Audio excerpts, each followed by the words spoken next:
नमस्कार, मैं हूं आपके साथ आशा सरमाल। आप देख रहे हैं रिपोर्टर। और रिपोर्टर में आज हम बात करेंगे कल चौथे चरण के चुनाव को लेकर, क्योंकि अलग अलग जिलों के अंदर जहां जहां पर कल चौथे चरण के चुनाव होने वाले हैं वहां पर पोलिंग पार्टीज को रवाना कर दिया गया है। लेकिन उससे पहले आपको बड़ी खबर भी बताना चाहेंगे कि जम्मू कश्मीर में अगर हम कश्मीर की बात करें तो हावलपुरा इलाके के अंदर एक बार फिर से सुरक्षा बलों को निशाना बनाने की कोशिश की गई। आतंकियों की तरफ से नाका पार्टी पर ग्रेनेड से हमला करने की कोशिश की गई। और उसके साथ ही साथ आपको यह भी बताते चले कि लगातार हमारे सुरक्षा बल भी मुस्तैद हैं, हर जगह पर डटे हुए हैं। लेकिन आप देखिए कि आतंकियों की मंशा क्या है, किस तरह से बौखलाहट जो है वो देखने को मिल रही है। और हर बार पाकिस्तान जो है वो इस तरह से नापाक हरकतें करने की कोशिश तो करता है, क्योंकि अब अंतर्राष्ट्रीय स्तर पर मुद्दा कोई बचा नहीं है पाकिस्तान के पास। और जाहिर तौर पर डीडीसी के जो चुनाव चल रहे हैं इसमें खलल डालने की कोशिश आतंकियों की तरफ से की जा रही है, जिसका जीता जागता नमूना आज हावलपुरा इलाके के अंदर भी देखा गया है। तो चलिए सीधा रुख करेंगे कश्मीर का ही। कश्मीर से हमारे वरिष्ठ संवाददाता सनम एजाज हमारे साथ जुड़ रहे हैं और पूरी जानकारी दे रहे हैं कि किस तरह से नाका पार्टी को आज निशाना बनाने की कोशिश की गई है, कायराना हरकत करने की कोशिश की गई, क्योंकि एक तरफ चुनाव चल रहे हैं और दूसरी तरफ आप देखिए कि आतंकियों के अंदर भी बौखलाहट किस कदर है।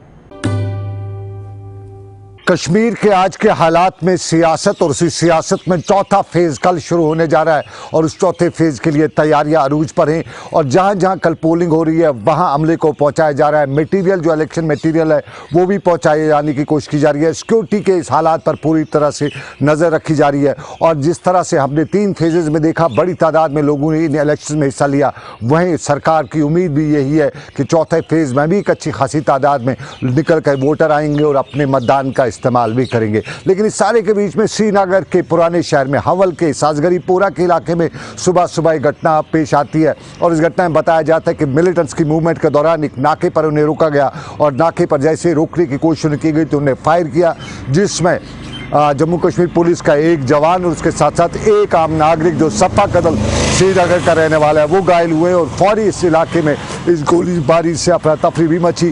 फोर्सेस को लाया गया और पूरे इलाके को कॉर्डन भी किया गया। काफ़ी देर तक ये सूरत देखने को मिली, लेकिन जो 2 लोग घायल हुए थे उन्हें श्रीनगर के SMS हॉस्पिटल पहुंचाया गया, जहां उनकी हालत खतरे से बाहर बताई जाती है। कुल मिला के कश्मीर की सिचुएशन और इस सिचुएशन में इंतखाबात में कल का दिन, चौथा दिन, बहुत ही इंपॉर्टेंट माना जा रहा है। सनम एजाज, श्रीनगर, कश्मीर। चलिए अब आपको श्रीनगर लिए चलेंगे और हमारे सहयोगी तजमुल भी हमें खास रिपोर्ट दे रहे हैं। क्या कुछ पूरी जानकारी दे रहे हैं, किस मुद्दे को लेकर उन्होंने आज बातचीत करने की कोशिश की है, देखिए। जम्मू कश्मीर में डीडीसी चुनावों को लेकर तैयारियां कहां पहुंची, इसका जायजा लेने के लिए चूंकि चौथे फेज में एक अहम खबर डेवलप हुई कि जम्मू कश्मीर में एक ऐसे उम्मीदवार का कल चुनाव है जो वहीदुर रहमान पारा पीपल्स डेमोक्रेटिक पार्टी के यूथ प्रेसिडेंट थे। फिलहाल वो कौमी तहकीकाती ब्यूरो यानी NIA के गिरफ्त में है। इस बीच में आज टाहप, नायर और आसपास के इलाके में सिक्योरिटी के इंतजाम को भी हतमी शक्ल दे दी गई। उसके बाद जिस तरह से महबूबा मुफ्ती ने कल नायर, टाहप, पुलवामा उनके घर जाकर अफराद खाना के साथ हमदर्दी का इजहार किया और बाद में कहा था कि वो वहीदुर रहमान पारा के हक में अपने वोट का इस्तेमाल करें। इस बीच में बड़ी खबर यह कि भारतीय जनता पार्टी के स्टार कैंपेनर्स ने न सिर्फ अब जम्मू बल्कि श्रीनगर और मुतअद्दिद इलाकों में अपनी चुनावी सरगर्मियों को हतमी शक्ल तक पहुंचाने के लिए दिन रात मेहनत का सिलसिला जो है उसमें तेजी लाई है। इसी बीच में तरुण चुग, जो कि जम्मू कश्मीर में राम माधव की जगह अब इंचार्ज आ चुके हैं, उन्होंने जम्मू में अब मोर्चा संभाला। शाहनवाज हुसैन के साथ साथ बहुत सारे लीडरान हैं कि जो जम्मू कश्मीर, जफरुल इस्लाम और मुतअद्दिद जो स्टार कैंपेनर्स हैं बीजेपी की तरफ से, उन्होंने इस डीडीसी चुनाव में जिस अंदाज से और जिस नवियत से अब की बार आवाम तक पहुंचने की भरपूर कोशिश की। मैदान में अब भारतीय जनता पार्टी, अपनी पार्टी और गुपकार अलायंस के बीच में ट्रायंगुलर मुकाबले की उम्मीद की जा सकती है। ट्रायंगुलर मुकाबला इसलिए कि जम्मू कश्मीर में अमूमन PDP और नेशनल कॉन्फ्रेंस एक दूसरे पर जो सवालात और जवाबात करते थे, सियासी नाकदीन की मारें, सियासी मुबस्सरीन की माने कि मुफ्ती मोहम्मद सईद की सियासत, मरहूम शेख मोहम्मद अब्दुल्ला की सियासत अब की बार चुनावी अखड़े में कोई तातुल का शिकार नहीं हुई, कोई आपस में खिफ्त का सामना नहीं उठाना पड़ा, एक दूसरे पर इल्जामात खत्म हो गए। लेकिन अब की बार चुनावी दंगल में इल्जामात जो हैं, भारतीय जनता पार्टी ये दावा करती है 35 से 370 के हटाने के बाद जम्मू कश्मीर में तरक्याती मंजरनामे पर ड्रामाई तब्दीली लाई जा सकती है। भारतीय जनता पार्टी के सीनियर लीडरान ने जिस तरह से लगातार प्रेस वार्ता में ये इल्जामात आयद किए कि गुपकार डिक्लेरेशन कोई डिक्लेरेशन नहीं है, कोई सिग्नेटरीज नहीं है, बल्कि एक ऐसे अफराद की गैंग है जिन्होंने जम्मू कश्मीर को दो दो हाथों से लूटने की भरपूर कोशिश की। बहरहाल वक्त फैसला करेगा कि गुपकार अलायंस के हक में या उनके हक में वोट न देने का अवाम ने जो अब की बार क्या फैसला कर रखा है, 22 दिसंबर तक इंतजार करना होगा। लेकिन अब की बार चुनावी दंगल में दिलचस्पी इस बात से ज्यादा बढ़ी, prime minister, home minister, MOS और उसके बाद कैबिनेट मिनिस्टर्स लगातार जम्मू कश्मीर में अपनी जो बयानात उनके थे वो आते रहे और गुपकार अलायंस ही अब की बार निशाने पर रहा। गुपकार अलायंस का मतलब कि जम्मू कश्मीर में 35 से 370 हटने के बाद महबूबा मुफ्ती को 14 महीने के डिटेंशन के बाद जब बाहर लाया तो गुपकार ऐलानिया हुआ, गुपकार डिक्लेरेशन हुआ, पीपल्स अलायंस का नाम दिया गया, व्हाइट पेपर जारी किया गया और कहा कि जम्मू कश्मीर में वो 370 और 35 को वापस लौटा सकते हैं। बीजेपी अपनी पार्टी और बाकी पार्टियां कहती हैं कि यह मुमकिन नहीं है। पार्लियामेंट में आपके पास ट्रेजरी बेंच में आपके पास नंबरात नहीं है, सुप्रीम कोर्ट पे केस मामला है। लेकिन शाहनवाज हुसैन ने साफ कहा कि सुप्रीम कोर्ट के इस केस होने के बावजूद भी दावा यह है कि जम्मू कश्मीर में फिलहाल कोई भी 370 और 35 की वापसी नहीं हो सकती है। Saeed Tajammul, Gulistan news network, Srinagar. चलिए अब आपको लिए चलेंगे शहर श्रीनगर और शहर श्रीनगर से इरफान फाजिल हमें रिपोर्ट दे रहे हैं, क्योंकि मौसम के हवाले से लगातार खबरें जो है वो निकलकर सामने आ रही हैं। मौसम विभाग की तरफ से चेतावनी भी जारी कर दी गई है, क्योंकि मैदानी इलाकों में बारिश का सिलसिला और साथ ही साथ पहाड़ी इलाकों में बर्फबारी का सिलसिला जो है वो शुरू हो चुका है। क्या कह रहे हैं इस वक्त इरफान, वो देखिए। वादी कश्मीर में आज मगरबी हवाओं का असर फिर से दिखाई देने वाला है। जिस तरीके से मेट्रोलॉजिकल डिपार्टमेंट ने पहले से ही चेतावनी दी है कि आज से फिर मगरबी हवाओं का असर जम्मू कश्मीर, पीर पंजाल, लेह लद्दाख की पहाड़ियों पर दिखाई देगा। मौसम के हवाले से जिस तरीके से बताया है और खासतौर पर यह भी बताया है कि अपर रीचेस में काफी ज्यादा बर्फबारी के इम्कानात है, मैदानी इलाकों में भी बारिशें और बर्फबारी हो सकती है। मौसम के साथ साथ सर्दी में भी इजाफा होगा। इस जानिब अगर हम बात करें एडमिनिस्ट्रेशन को लेकर, तो एडमिनिस्ट्रेशन का आज जिस तरीके से स्टेटमेंट आया है, उन्होंने वाज़ा तौर पर यह बताया है कि स्नो क्लियरेंस मशीन और खास तौर पे जो भी फैसिलिटीज इस सीजन को टैकल करने के लिए, इस चेतावनी को टैकल करने के लिए है, वो हमने स्टैंड रखी है। जमीनी सतह पर अब जरूर देखना होगा कि आने वाले टाइम में वो मशीन्स और साथ ही साथ एडमिनिस्ट्रेशन कितनी ज्यादा अलर्ट रहेगी। फिलहाल हम जरूर ये कह सकते हैं कि मैदानी और बालाई इलाकों में काफी ज्यादा बर्फबारी के इम्कानात होंगे। गुलिस्तान न्यूज के लिए सईद इरफान फाजिल।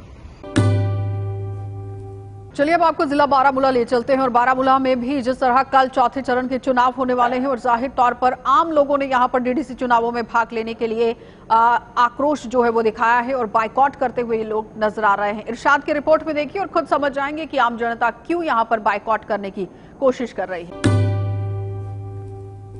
चलिए हमारे साथ बात करने के लिए एक शख्स है, ये 70 साल एक बुजुर्ग है, इनके साथ हम बात करने की कोशिश करेंगे और इन 60 सालों में या 70 सालों में कितनी डेवलपमेंट यहाँ पे देखने को मिली और इसके साथ साथ जिस वक्त यहाँ पे जो इंतखाबात होते हैं उस वक्त इनके पास जो है लीडर्स आते हैं वोट मांगने के लिए, फिर बाद में जो है कोई नजर ही नहीं आता है। अगर हम ज़िले बारामूला की बात करें, यहाँ पे जो लगातार डीडीसी के चुनाव हो रहे हैं और इनसे हम जानने की कोशिश करेंगे क्या ये डीडीसी इंतखाबात में हिस्सा लेंगे, क्या ये वोट डालेंगे, किस मुद्दे पे वोट डालेंगे, आइए मज़ीद जानते हैं। सर तुंद खैर मकदम गुलिस्तान न्यूज़ मज़ ते वनो तह एज तह नाव और बिल्कुल 74 तुम वोट त्रावान कत वोट त्रावान अहन वोट त्रावान तो मगर वन कत त्रो वोट अच्छा अगर देखा जाए शुमाली कश्मीर के जिले बारामूला की बात करें, लगातार यहाँ पे जो है लोगों को गुनागो मुश्किलातों का सामना करना पड़ रहा है, क्योंकि डीडीसी के इंतखाबात जो भी आजकल हो रहे हैं और इसके साथ साथ जो साबिका एमएलए रह चुके हैं जावेद हुसैन बेग साहब, उन्होंने क्या कुछ किया वो आपके सामने है। इन लोगों का यही कहना है कि हमें जो है काफ़ी सारे मुश्किलातों का सामना करना पड़ रहा है, रोड के हवाले से, बिजली के हवाले से, पानी के हवाले से। इसके साथ साथ जो और भी कई इशूज़ हैं उन पर भी हम बात करने की कोशिश करेंगे और यहाँ के मुकामी लोगों के साथ साथ जो यूथ है उनके साथ हम बात करने की कोशिश करेंगे। यहाँ पे तो आप अपने गांव की हालात देखे, 5 साल से क्या हो रहा है वहाँ पे कुछ डेवलपमेंट हुआ है? अब यहाँ पे कौन सा डेवलपमेंट होगा? एनसी सरकार आई, बीजेपी सरकार आई, कांग्रेस सरकार आई, पीडीपी सरकार आई, उन्होंने क्या कुछ किया?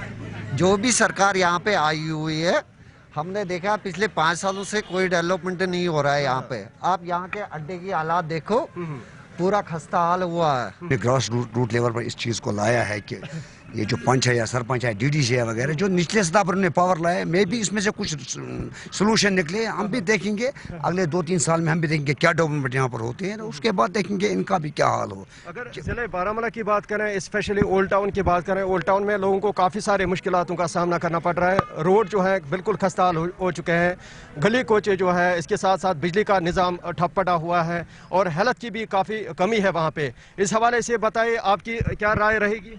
देखिए, जहाँ तक मैं तो सबसे पहले ये कहूँगा कि आजकल सर्दियाँ हैं, बिजली की असद ज़रूरत होती है, जो है ही नहीं। 24 घंटों में 2 घंटे, वो भी 2 मिनट 5 मिनट बिजली रखते हैं, उसके बाद रहती नहीं है बिजली।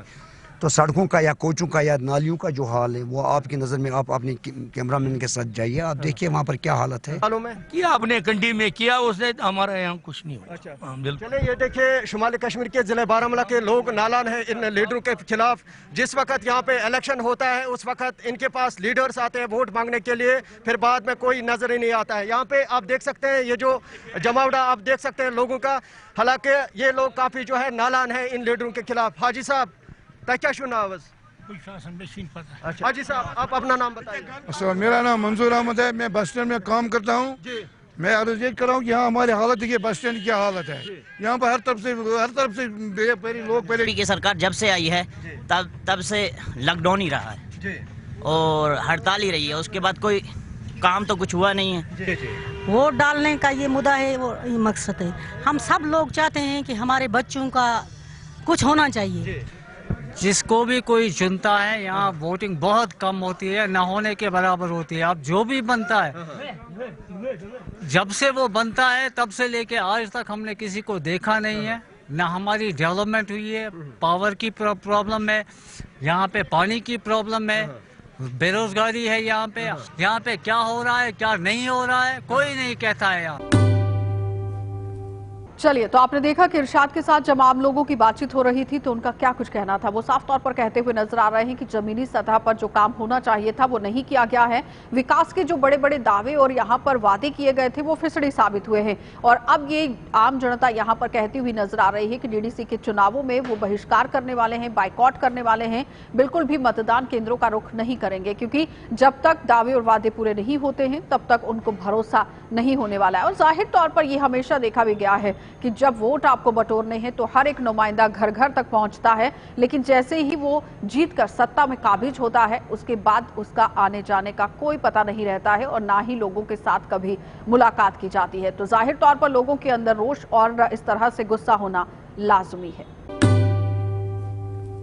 चलिए, अब आपको जिला राजौरी की तरफ लिए चलते हैं, क्योंकि राजौरी में भी आज पोलिंग पार्टीज को रवाना कर दिया गया है, जहां जहां पर कल मतदान होने हैं। यानी कि चौथे चरण के चुनाव यहां पर कल होने वाले हैं और जाहिर तौर पर प्रशासन और सरकार की तरफ से कमर जो है वो कसी गई है। इलेक्शन कमीशन की तरफ से भी मुकम्मल तरीके से काम जो है वो किया जा रहा है। लेकिन कहां कहां पर आज पोलिंग पार्टीज को रवाना किया गया, किस तरह से पूरे सूरत हाल रहेंगे, क्योंकि कल जो चौथे चरण के चुनाव होने वाले हैं वो सब चुनाव सीमावर्ती क्षेत्रों पर होने वाले हैं और आए दिन पाकिस्तान की तरफ से गोलाबारी का सिलसिला भी जारी रखा गया है। तो जमशेद के रिपोर्ट में समझिए कि कहां कहां पर चुनाव होने वाले हैं और कितनी सतर्कता हमारे जवानों की तरफ से, हमारे प्रशासन की तरफ से। यहाँ पर डिस्ट्रिक्ट एडमिनिस्ट्रेशन है जो अभी नगाली ब्लॉक और साथरा ब्लॉक का जो है इलेक्शन होने जा रहा है, जो कल है 7 दिसंबर को।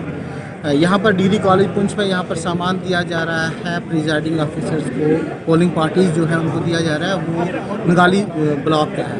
लेकिन मैं समझता हूँ बहुत ही अच्छा ऑर्गेनाइज, हर तरह से, हर एतबार से बेस्ट जो है परफॉर्म कर रहे हैं, जो यहाँ पे डिस्ट्रीब्यूशन में लगे हुए हैं जितने मुलाजिम, और हर एक को बड़े अच्छे तरीके से सामान यहाँ पर दिया जा रहा है। और बड़ी खुशी की बात जो मुलाजमीन के लिए वो ये है कि इस बार हर एक पोलिंग स्टेशन के लिए अलग से गाड़ी है, मतलब किसी किस्म की कोई परेशानी नहीं है। और मैं समझता हूँ ये एक खुशाइन बात है और मैं समझता हूँ कि एडमिनिस्ट्रेशन वाक़या इसमें मुबारक की मुस्तहिक है।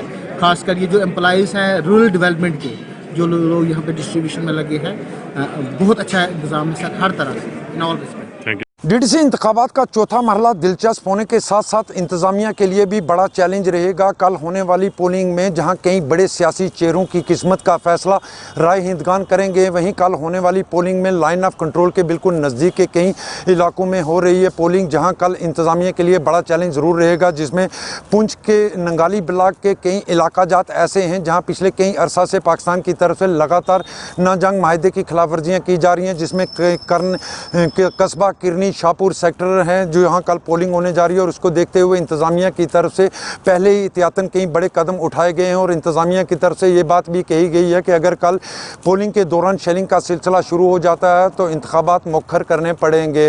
वहीं राजौरी के मंजाकोट इलाके में भी कल पोलिंग होने जा रही है, जो बिल्कुल लाइन ऑफ कंट्रोल के नज़दीक का इलाका है और इंतज़ामिया के लिए यहाँ भी बड़ा चैलेंज रहेगा। हालाँकि अगर हम ये कहें कि कल की होने वाली पोलिंग में कई बड़े सियासी चेहरों की तकदीर का फैसला जहाँ राय हिंदगान करेंगे, वहीं कल की पोलिंग इंतज़ामिया के लिए भी बड़ा चैलेंज है, क्योंकि ये ऐसे इलाके हैं जो पिछले कई दिनों से पाकिस्तान की नाजंग माहदे की खिलाफ वर्जियों के सिलसिले इनमें देखे जा रहे हैं और ऐसे इलाकों में कल पोलिंग होने जा रही है। हालांकि इंतखाबात को लेकर लोगों में काफ़ी जोश देखने को मिल रहा है, मगर कल जहां शाहपुर किरनी कस्बा सेक्टर में पोलिंग होने जा रही है, इसको देखते हुए इंतज़ामिया की तरफ से एहतियातन बड़े फैसले ज़रूर लिए गए और इंतज़ामिया की तरफ से ये बात भी ज़रूर कही गई है कि अगर कल पोलिंग के दौरान पाकिस्तान की तरफ से शेलिंग का सिलसिला शुरू होता है तो इंतखाबात मुअख्खर करने पड़ेंगे। जमशेद मलिक, गुलिस्तान न्यूज़।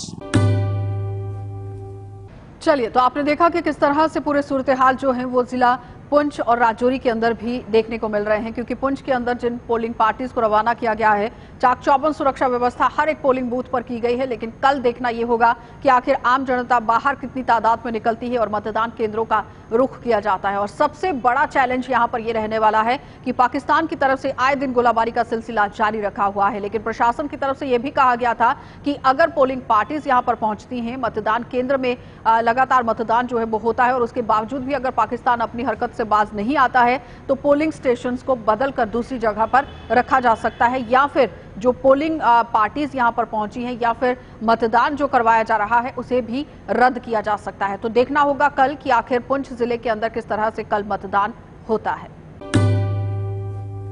चलिए, अब आपको लिए चलेंगे जिला कठुआ, और जिला कठुआ से भी सरबजीत हमें रिपोर्ट दे रहे हैं, क्योंकि भरवाल इलाके के लोग भी डीडीसी चुनावों का बहिष्कार करते हुए नजर आए हैं। उन्होंने भी साफ तौर पर चेतावनी दे दी है, प्रदर्शन आज किया है। क्या कुछ पूरी चेतावनी दी है, सरबजीत की रिपोर्ट में देखिए।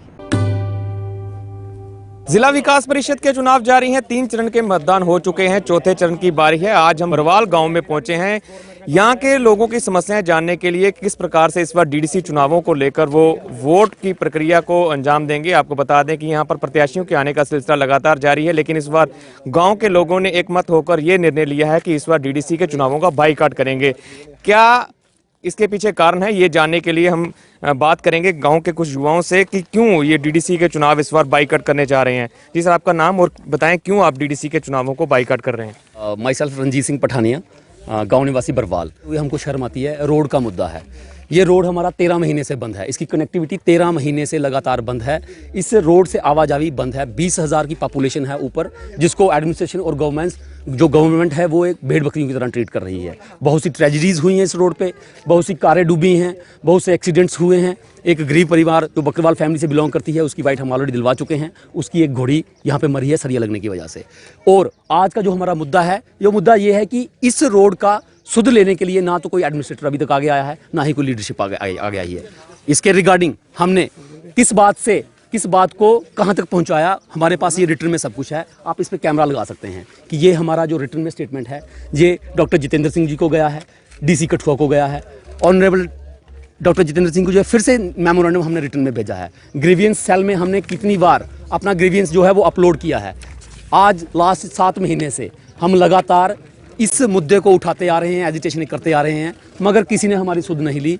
तो मजबूरन होके हमने ये डिसाइड किया यूनानिमसली, यूथ ने, माताओं ने, बहनों ने, कि हम इस डीडीसी इलेक्शन का बाइकआउट करेंगे। स्थानीय गांव के कुछ और युवा भी हैं, उनसे भी बात करेंगे कि आखिर वो डीडीसी चुनावों को किस तरह से देखते हैं और किस तरह से प्रत्याशी उनके पास आ रहे हैं। डीडीसी के चुनाव हैं, किस तरह से प्रत्याशी जहां पर आ रहे हैं, क्या क्या डेवलपमेंट के मुद्दे हैं और क्या गाँव वासियों की समस्याएं हैं जिनका समाधान को लेकर इस बार डीडीसी के चुनाव में आप उतरे हैं। बिल्कुल, मैं अर्जुन सिंह बताना चाहता हूं कि बरवाल में आज 13 महीने से यहां से हमें बाइकाट किया गया हुआ था रोड कनेक्टिविटी के साथ, जहाँ पे हमारे जो भी घर पे आ रहे हैं, किसी गाड़ी का चैम्बर निकल जाता है, किसी के टायर खराब हो जाते हैं। यहाँ पे किसी ना किसी हद तक सभी को प्रॉब्लम फेस करना पड़ रही है। अगर कोई गेस्ट आ रहा है, उसकी सब्जियाँ यहाँ पे नीचे गिर जाती है, पानियों में तैरती हुई मिलती हैं। तो मैं बताना चाहता हूँ, जम्मू में जहाँ पे इतने टोल लगा दिए, एक टोल जहाँ पे भी लगा दो, हमने घर पे जाने के लिए फैसिलिटी अच्छी मिल सके। हमें टोल भी देने के लिए रेडी हैं आप लोगों को।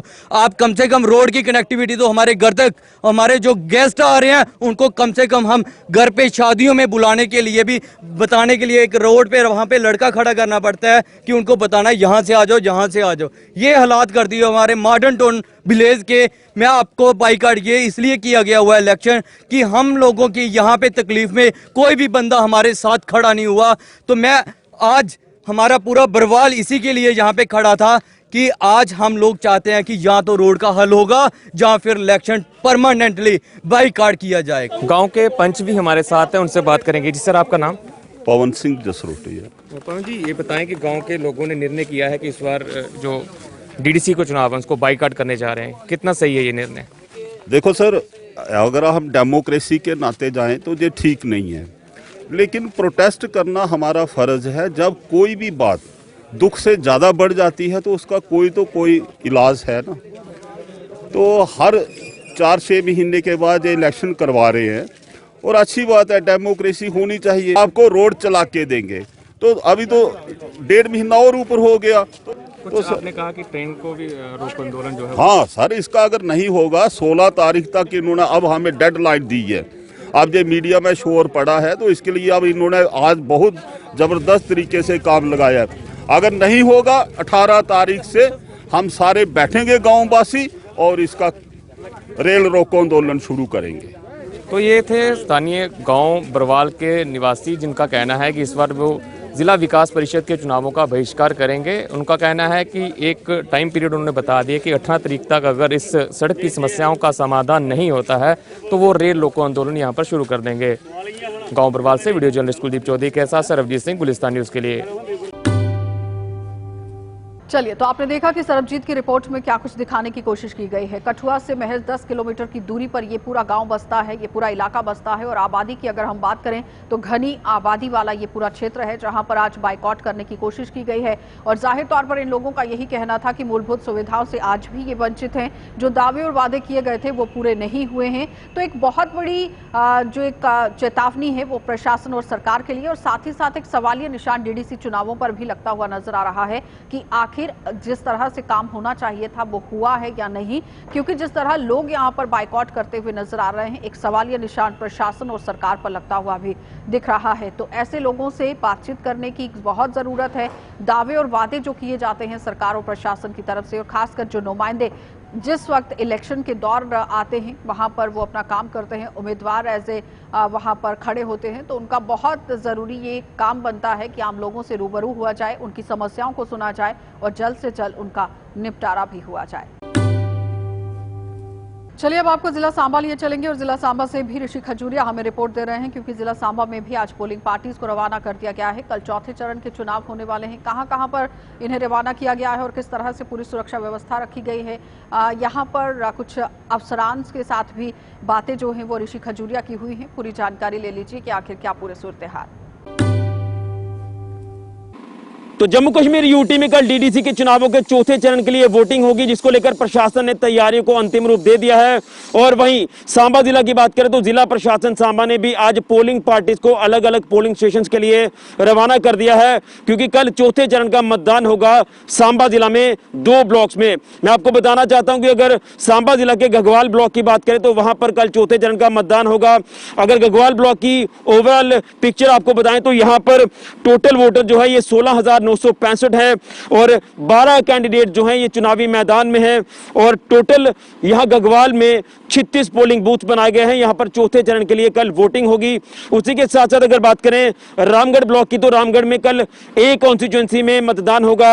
यहाँ टोटल वोटर्स 13,865 है और टोटल कैंडिडेट यहाँ पर चुनावी मैदान में 6 हैं और टोटल पोलिंग बूथ यहाँ पर बनाए गए हैं 24। ये है लेखा जोखा रामगढ़ एक कॉन्स्टिट्यूएंसी का और घगवाल ब्लॉक का। और ओवरऑल में आपको पिक्चर ये भी बता दूं कि जो टोटल वोटर है दोनों ब्लॉक्स का मिला के ये है 30,830, जो कल इन चुनावी प्रत्याशियों की किस्मत का फैसला करेगा और लोकतंत्र को भी मजबूत करेगा। उसी के साथ टोटल पोलिंग स्टेशन दोनों को मिलाकर अगर बताएं तो 60 पोलिंग स्टेशन जो है ये टोटल बनाए गए हैं कल के चौथे चरण की वोटिंग के लिए। और अगर सेंसिटिव पोलिंग स्टेशन का जिक्र करें तो इसमें 28 पोलिंग स्टेशन सेंसिटिव हैं।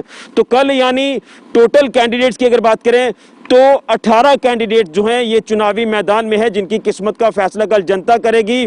और जिस तरह से पहले 3 चरणों में बम्पर वोटिंग देखने को मिली है सांबा जिला में अलग अलग ब्लॉक्स में, जिस तरह से अभी तक वोटिंग हुई है, तो उम्मीद यही करते हैं कि कल भी ज्यादा तादाद में लोग घरों से बाहर निकलेंगे, चौथे चरण के लिए अपना वोट कास्ट करेंगे और लोकतंत्र को मजबूत करेंगे। और बाकी जो चरण बचे हुए हैं वहां पर भी इसी तरह की उम्मीद की जा रही है कि ज्यादा तादाद में लोग घरों से बाहर निकलेंगे। तो जिस तरह से आज पोलिंग पार्टीज को अलग अलग पोलिंग स्टेशन के लिए जिला प्रशासन सांबा ने रवाना कर दिया है, पूरी सुरक्षा व्यवस्था के बीच में कड़ी सुरक्षा व्यवस्था है हर एक पोलिंग स्टेशन पर।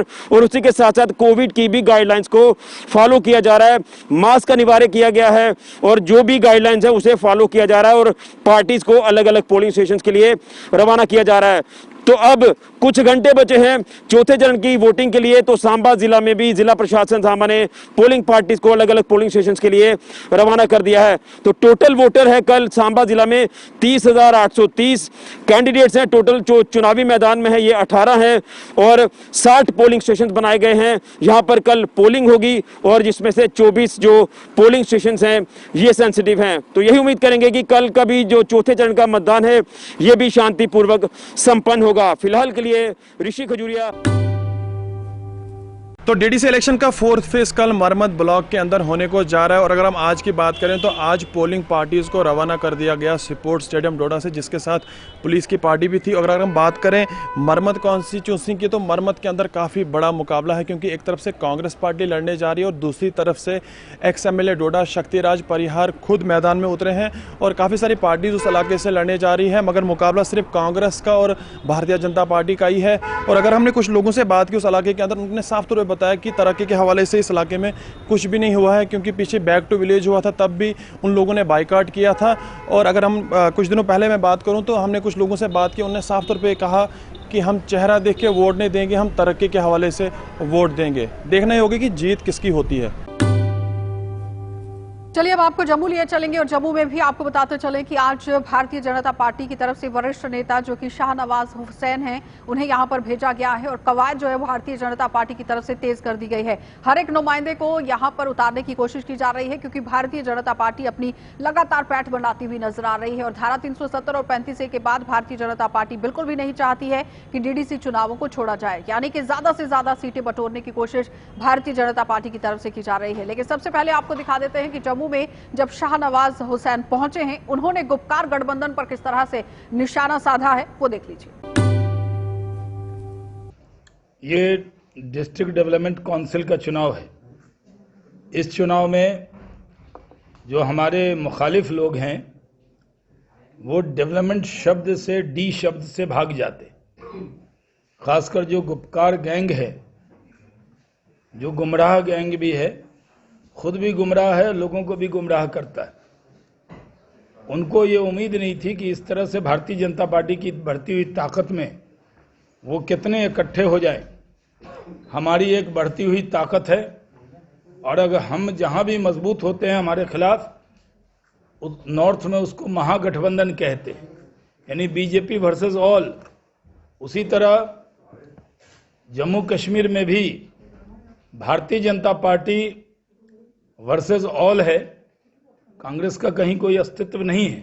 हमारा मकसद है इस चुनाव का कि जो पंचायती राज सिस्टम है, 3 टियर सिस्टम है, वो पूरी तरह लागू हो। ये डिस्ट्रिक्ट डेवलपमेंट काउंसिल का चुनाव है और हम इसमें कह रहे हैं D for development, D for dynasty free Jammu Kashmir और C for corruption free Jammu Kashmir. हम इस पर फोकस्ड हैं, लेकिन गुपकार गैंग के लोग और अन्य लोग इस चुनाव को इधर उधर की बात में उलझाना चाहते। हम इस चुनाव में डेवलपमेंट के मुद्दे पर जा रहे हैं, हम डायनेस्टी फ्री के मुद्दे पर जा रहे हैं। सीधे तौर पर भारतीय जनता पार्टी गुपकार गठबंधन पर निशाना साधी हुई नजर आ रही है कि जो डीडीसी चुनाव यहां पर हो रहे हैं, लोग अपने आप पर भरोसा जता रहे हैं और साथ ही साथ भारतीय जनता पार्टी पर भी भरोसा जो है वो जताया जा रहा है। लेकिन देखना यह होगा कि जब अंतिम चरण के चुनाव होते हैं और उसके बाद जो परिणाम निकलकर सामने आएगा 22 दिसंबर को, उसमें आम जनता किस पार्टी पर भरोसा जताती है, किसके नुमाइंदे को जिताकर सामने लाती है, ये देखने वाली बात होगी। क्योंकि 3 टायर सिस्टम, जिस तरह से हर एक बात में आपको बताने की कोशिश की जाती है कि जम्मू कश्मीर में जो डीडीसी के चुनाव करवाए जा रहे हैं, यहां पर 3 टायर सिस्टम को स्थापित करने की कोशिश की जा रही है। और आपको यह भी बताते चले कि लगातार विकास के हवाले से बातें निकलकर सामने आ रही हैं हर एक पार्टी के लिहाज से अगर बात की जाए तो। देखना यह होगा कि जब डीडीसी के चुनाव खत्म होते हैं तो कौन से नुमाइंदे जीतेंगे और किस तरह से जम्मू कश्मीर केंद्र शासित प्रदेश का विकास होगा। आप देखते रहिए कार्यक्रम।